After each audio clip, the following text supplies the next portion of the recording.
समुदाय अनुसूचित जनजाति एसटी दर्जा पाने की मांग कर रहा है। इस मांग के चलते कुर्मी समाज ने रेल रोको जैसे आंदोलन भी किए हैं। उनका दावा है कि 1931 में कुर्मियों को एसटी के रूप में वर्गीकृत किया गया था, जिसे 1950 में हटा दिया गया।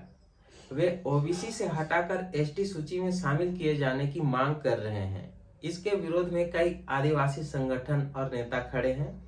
आदिवासी संगठनों का आरोप है कि कुर्मी समुदाय की एसटी सूची में शामिल करने की मांग आदिवासी समाज के अधिकारों और संस्कृति पर हमला है।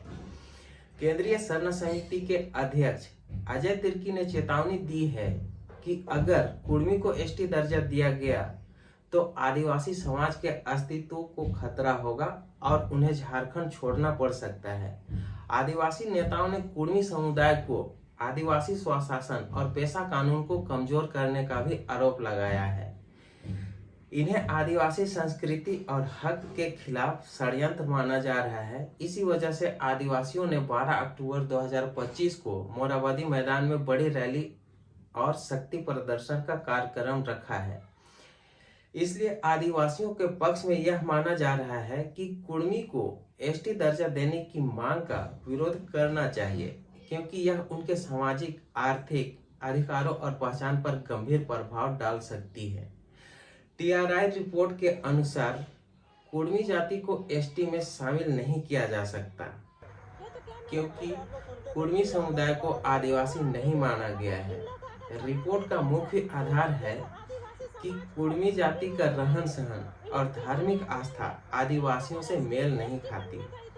2004 में झारखंड सरकार ने केंद्र सरकार को सिफारिश की थी कि कुर्मी को एसटी सूची में शामिल किया जाए, लेकिन केंद्र सरकार ने टीआरआई से रिपोर्ट मांगी, जिसमें यह निष्कर्ष निकला कि कुर्मी जाति आदिवासी नहीं है, इसलिए इसे एसटी सूची में शामिल नहीं किया जा सकता।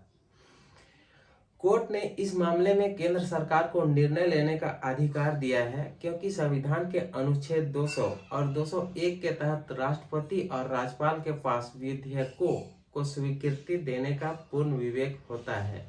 सुप्रीम कोर्ट ने स्पष्ट किया है कि राष्ट्रपति को विधेयकों पर अपनी राय लेने या निर्णय करने का अधिकार है और न्यायपालिका राष्ट्रपति को इस संबंध में निर्देशित नहीं कर सकती कि वे कब और कैसे निर्णय लें। इस संदर्भ में यह भी कहा गया है कि संबंधित विवादों का निपटारा अनुच्छेद 131 के तहत होना चाहिए, न कि अनुच्छेद 32 के तहत, क्योंकि राज्य सरकारें सीधे इस तरह की याचिकाएं नहीं दायर कर सकती। इसलिए केंद्र सरकार को इस मामले में निर्णायक भूमिका दी गई है और वह कानूनों की संवैधानिकता पर अंतिम निर्णय करेंगी।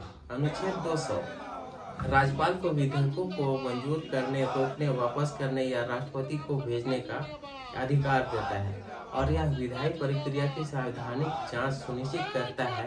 अनुच्छेद 201 राष्ट्रपति को राज्य विधेयकों पर अंतिम निर्णय का अधिकार होता है, विशेषकर तब जब वह राज्यपाल के पास अनुमोदन के लिए आरक्षित किए गए हों। इन दोनों अनुच्छेदों के विवरणों से स्पष्ट होता है कि वे विधायी स्वीकृति प्रक्रिया में राज्यपाल और राष्ट्रपति की भूमिकाओं को परिभाषित करते हैं। उम्मीद है आपको वीडियो पसंद आया होगा। आपके सुझाव और कमेंट्स का इंतजार रहेगा। जोहार।